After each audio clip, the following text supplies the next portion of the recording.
That is pretty nice. Lighting along the very edge shouldn't be too tough because the LEDs are essentially pointing straight out at this point, so they couldn't be much more direct.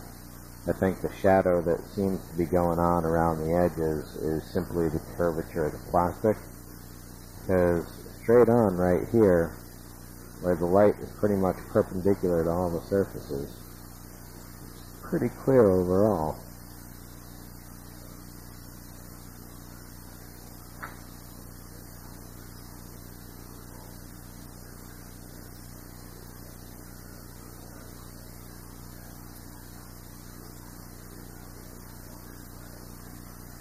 Down here towards the outer edges, it's all lifeboats. These windows are well served, especially on the inside circle. I was kind of worried about that. I wasn't sure if that would be bright enough overall. But that definitely seems to be pretty good. No, I think all the windows should be pretty evenly lit overall. I think this is looking really, really great. However, we may need another bit of a strip in here.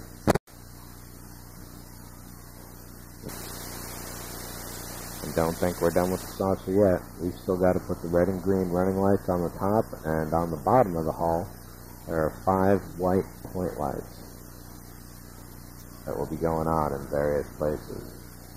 I can't wait to see how the neck lights up and look forward to testing that. In fact, what I'll probably do is simply connect those wires to this little end of LED strip right there.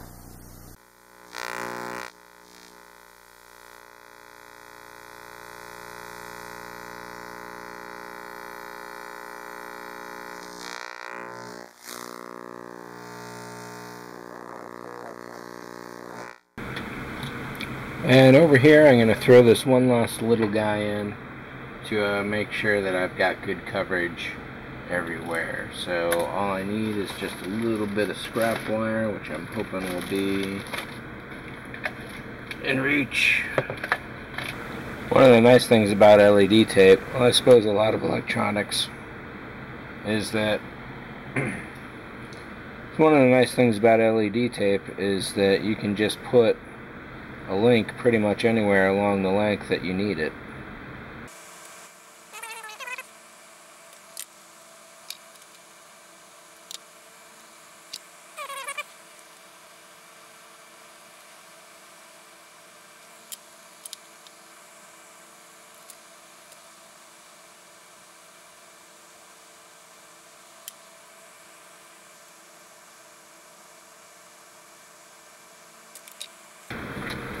So is it dangerous to solder in place on a plastic model? Yes.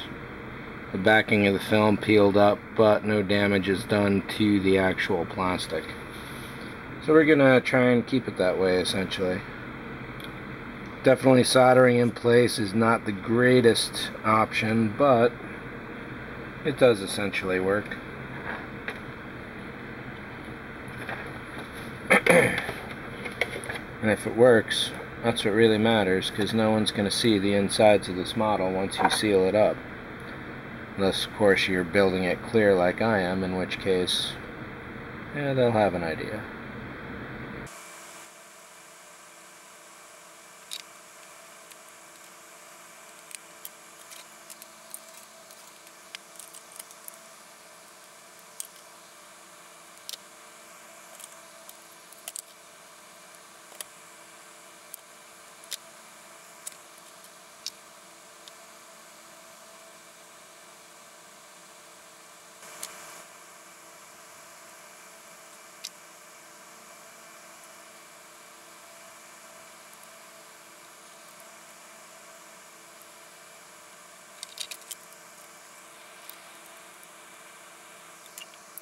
There we go, soldered into place. And that definitely helps the top a lot. There's still some dead light going down here. Let's see if I can help that out at all.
And here we go.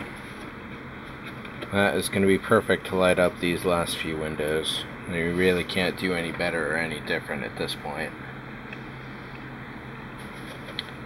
So let's get on to those running lights.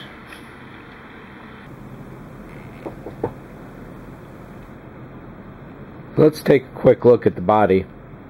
None of this is glued together, and I will explain these gouges a little later. There is a promising technique that I tried, however I rushed it, got impatient, and resulted in a little damage. However, that is fixable, even for a clear model. Up front, we've got the big blue sensor cone, deflector dish, whatever they call it nowadays. And getting all this to get masked off with some blocking will be a little bit of a tough one, but it won't be impossible. The idea here is that I'll attach a big 10mm blue LED to the front of that, and that should illuminate the entire area. However, as I said, this does need to be light blocked all over the place.